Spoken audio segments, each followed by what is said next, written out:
Philadelphia's worst-case scenario actually ended up happening on Sunday afternoon. As everybody outside the Eagles facility is now furious, everybody inside seems to think Nick Sirianni actually made the right decision. Plus, what Tanner McKee's play on Sunday revealed about Jalen Hurts and Kevin Patullo, why Kelee Ringo's time is officially up. And the real reason why San Francisco is actually the perfect first-round opponent. Thomas Mott, this is the Thomas Mott Show.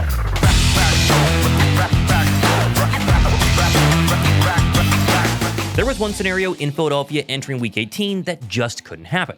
Nick Sirianni made the controversial decision to rest his starters versus the Commanders. Unfortunately, thanks to Chicago's worst offensive performance in over 2 months, that nightmare scenario for the Birds ended up coming true, as Kevin Patullo, Tanner McKee, and Kelee Ringo officially squandered a chance at back-to-back home games entering the playoffs.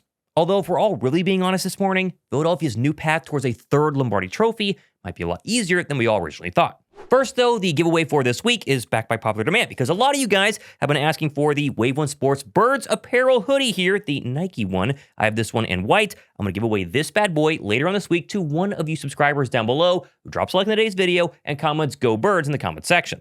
Oh, and I've asked for a discount code this time again for everybody who wants to buy one of these hoodies on their own, and guess what? I delivered. Shout out me. I'll link it all down below where to go, but use my code BIRDSMOT, again, I'll link down below, to get 10% off your order. I love these hoodies. I literally have one in every single color, and it's honestly the perfect way to spend that extra Christmas spending money I know you guys got a couple of days ago. Ultra high quality. I mean, literally, it's Nike. The actual sewed-on Birds logo. I'm telling you, this is the most comfortable hoodie that I own. Pick one up. I think you guys are going to love it. And also, there's plenty of other options besides the hoodie. Again, I'll link it all down below. Grab one for yourself today. It also tends to help out the channel whenever you do. Now, hoodies aside, let's jump right into Philadelphia having a legit chance at the number 2 overall seed on Sunday and letting it slip away thanks to Nick Sirianni's decision to play his backups. Which again, we'll talk about the play because, man, Tanner McKee, he did not look that good on Sunday. And really, the backup secondary, oh my gosh, they were absolutely terrible. But as of right now, everybody in Philadelphia land is debating, was Nick Sirianni right to prioritize rest, or should he have gone for the win with his starters on Sunday? And honestly, to no one's surprise, Nick Sirianni was asked about in his press conference and backed up his decision 100%. No, again, you go through your process. You make what you think is the best decision for the football team, and that's what we did. I knew this was an outcome that these things could happen. Like I said to you guys, one thing I could guarantee was giving them rest. I couldn't guarantee anything else. And us being healthy and going into the playoffs healthy is a big deal for us. And, that served us well in the past. And so, again, I know there'll be debate on that. But, again, I have to do what I think is best for the football team moving forward. And that's what I did. I said all week long that because the Bears were playing Dan Campbell, the Dan Campbell Lions, it would be worth playing the starters, maybe even for a quarter, a half, scoreboard watch a little bit, but to go for the number 2 overall seed, forego rest, and try and lock up what I think is a much better playoff position, 2 seed versus the 3 seed. However, as we'll see, I've slept on this. I was pretty upset last night, and I do think Nick Sirianni has at least somewhat of an argument that he did make the right decision on Sunday. And to understand this, you have to look 100% at this from Nick Sirianni's perspective. The 2 seasons he's received a de facto bye week before his first playoff game, his teams made it all the way to the Super Bowl. The one season they didn't was 2023. We've talked about this, where Jalen Hurts dislocated his finger, A.J. Brown had a knee issue, he did not play in Week 18, and Philadelphia got bounced in round 1. And while I've argued that anybody can get hurt at any given time during any regular season game, Philadelphia in this one did see Grant leave the game with a knee injury. That was a hip drop tackle, by the way. Brett Toth suffered a concussion, and Brandon Johnson left with an ankle injury. But the real reason this morning on a Monday that I am at peace with Philadelphia's decision because I watched the post-game press conferences, I listened to the Eagle players themselves defend Nick Sirianni and say this was the right decision, and most of them were looking for some rest. It's been very clear all week long that certain Eagle players, including guys like Jordan Mailata, have been lobbying for a week off to get their bodies right and feel as healthy as possible entering wildcard weekend. After the game on Sunday, multiple players continued to echo that statement.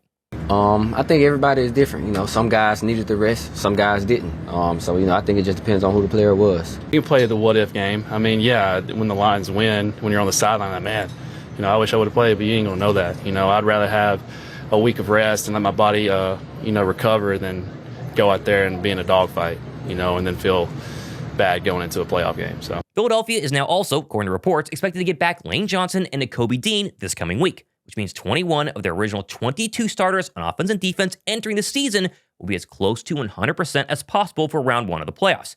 And last season, the 4 quarterbacks who rested in Week 18 all won their first playoff game that has to have been in Nick Sirianni's mind. Which, of course, now brings us to the difference between the 2 and 3 seed. My main reason for wanting Philadelphia to go ahead and try to win this game on Sunday, and honestly, now that we look at it, it's not that crazy.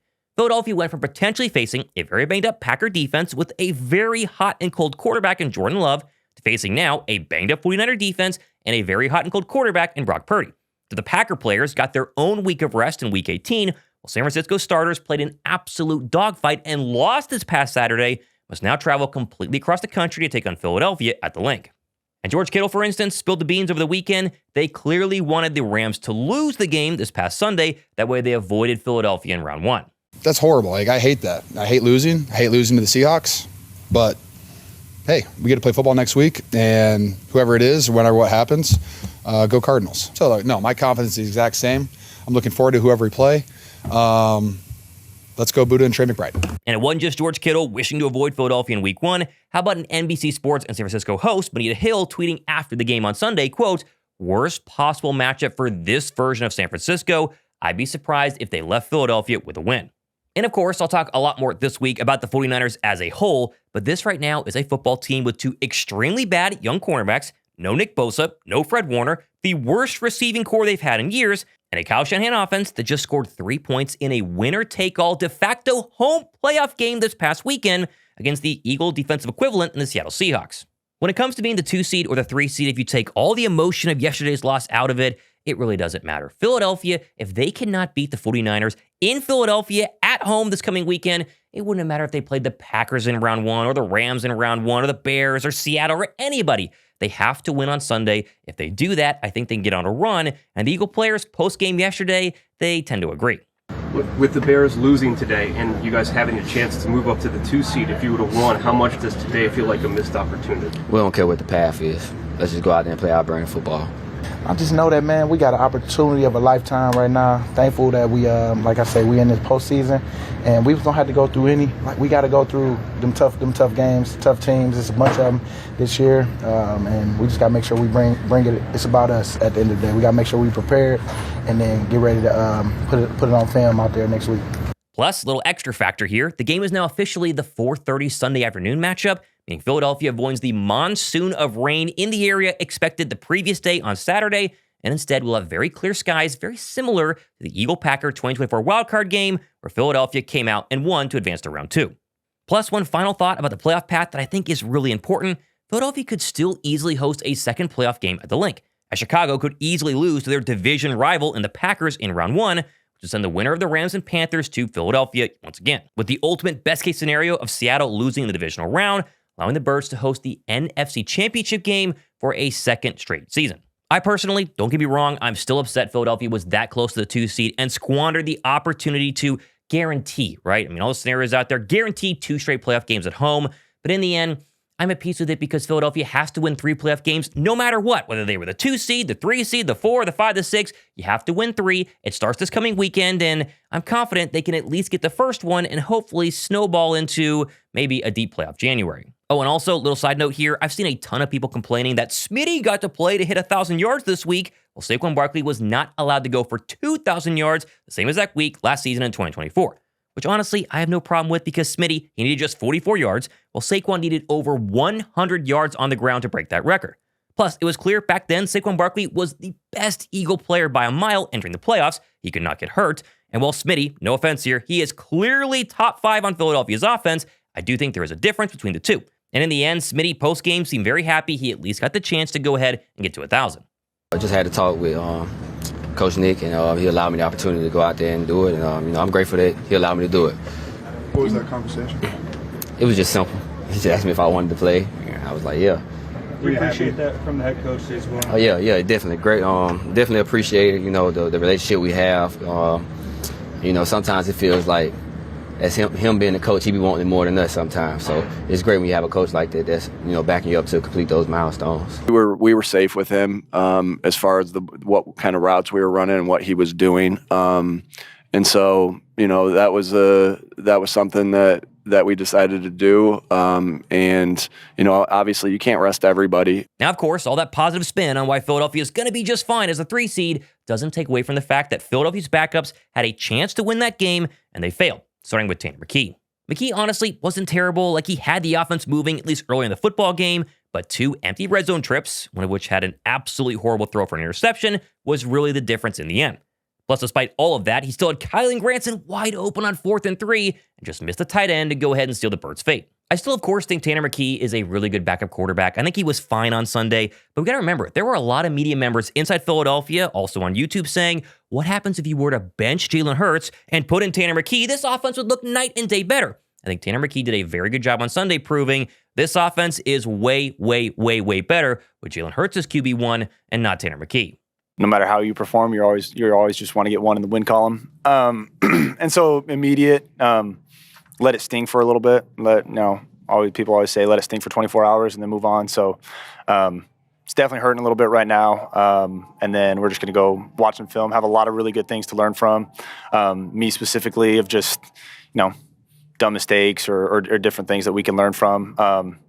The good thing is it's never going to happen again. The bad thing is you got to learn from it by losing, unfortunately. So, just if we can move on and not make those same mistakes again, then it'll be worth it in the long run. Yeah, I thought he did a lot of good things. Like any game, he's going to want some plays back. But I thought he did a lot of good things. And we were able to move the ball. Obviously we didn't finish a couple times in the red zone.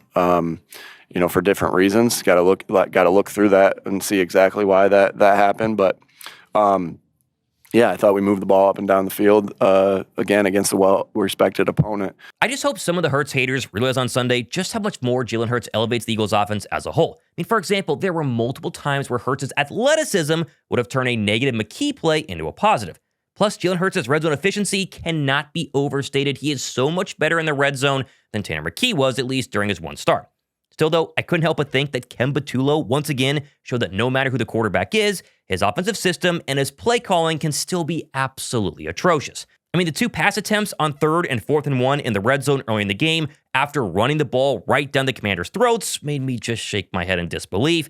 And then, stop me if you've seen this before, but Philadelphia ran 15 plays in the 4th quarter. 0 of them were running plays, and at one point they had the lead. With Tank Bigsby, last carry, coming with 2:07 left in the 3rd quarter. Think about that. And KP, if you're listening to the show right now, if Tank Bigsby does not get at least 5 carries, he should get 10, but at least 5 carries this coming Sunday versus San Francisco, I will personally fly to Philadelphia myself and fire you. I have no ability to do that. Obviously, I'm joking. But you cannot watch what Tank Bigsby did on Sunday versus the starting defense, especially the starting defensive line for the 49ers, and go, yeah, he deserves 0 carries a game, which has happened multiple times this season. Still, as I said earlier, Tanner McKee in the offense, they were able to move the football, and if they scored just 1 time in the red zone when they failed twice to put up any sort of points, they probably win that game. The real problem on Sunday was Philadelphia's backups, especially on defense, and most notably in the secondary. And I say the secondary because the defensive line, especially Jelix Hunt, Jordan Davis, they were fantastic. They played great. Jeremiah Trotter Jr. was the Birds' leading tackler the entire afternoon. But the secondary, and most importantly, Kelee Ringo and Jacorian Bennett, goodness gracious, they were absolutely terrible and truly were the real reason Philadelphia lost that game.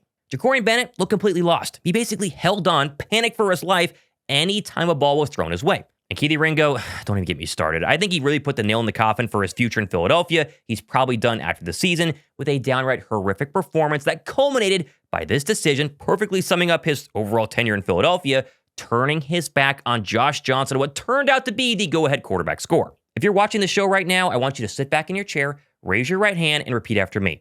I state your name, and I'll say for myself because I need to say this as well, owe Adoree Jackson and Vic Fangio an apology because at some point, and I did this too, I was questioning Vic, like maybe Jacorian should play, or I don't know, maybe Kelee Ringo should play. If we ever have a scenario going forward in the postseason where Adoree Jackson or Kelee Ringo are not able to play in the secondary and one of those 2 backups come in, Philadelphia is absolutely cooked on defense. I love Adoree Jackson and Quinyon Mitchell and Vic Fangio. You are 100% right. But I do think we must remember when it comes to play on the football field, this was the backups, guys. This wasn't the starters. Philadelphia avoided a chance to look awful on Sunday with their starters, and instead, we got backups doing what backup players do every single time they play. In the end, though, it all comes down to this Sunday and a rematch with, I think, our biggest non-NFC East rivals in the entire NFL. And the scariest part is we don't know which version of Philadelphia will show up this postseason this time around. Although I do think the Bears did give Nick Sirianni a little bit of comfort, because the worst thing that could have truly happened to Philadelphia on Sunday would have been playing their starters, looking terrible, and then losing right before you jumpstart your playoff run. Instead, everyone in Philadelphia is now healthy, and my hope is it will look very similar to the 2024 playoffs. Philadelphia's defense held on in round 1 versus the Green Bay Packers, and then, slowly but surely, the offense got rolling all the way to the Super Bowl. Whether it was going to be San Francisco, LA, or the Packers, all the Birds can do now, though, is line it up this week, win in advance. Got to stop their run. Christian McCaffrey, then on top of that, Purdy's been doing a great job since he's been back. We got to make sure that we just, even on the offensive side, I know they gonna make sure that they have a great showing coming up, and we just gotta be us, man, and bring the energy and play fast on defense and put the offense in a great position. It's gonna be field position in that game, and special teams, everybody just gotta do their job and make sure that they come ready, because I know the 49ers gonna definitely come in here, try to get one on our field, and we got to make sure that we defend it. Every team in the playoffs is going to be a good team. Is going to be a good football team. I got a lot of respect for Coach Shanahan and all the success that he has had in that team. I think Coach Sala, all those guys. Again, the players. A lot of respect for that football team. It don't matter who we play. We're all excited. Obviously, a lot of us had a week off, and we're ready to play. I feel like that was the best decision that Coach made, and I feel fresh, and we don't know when we're going to play unless y'all know. Have you heard? Okay. Saturday or Sunday, probably. Yeah. So, whatever day it is, they got to come over here and come back to Philly.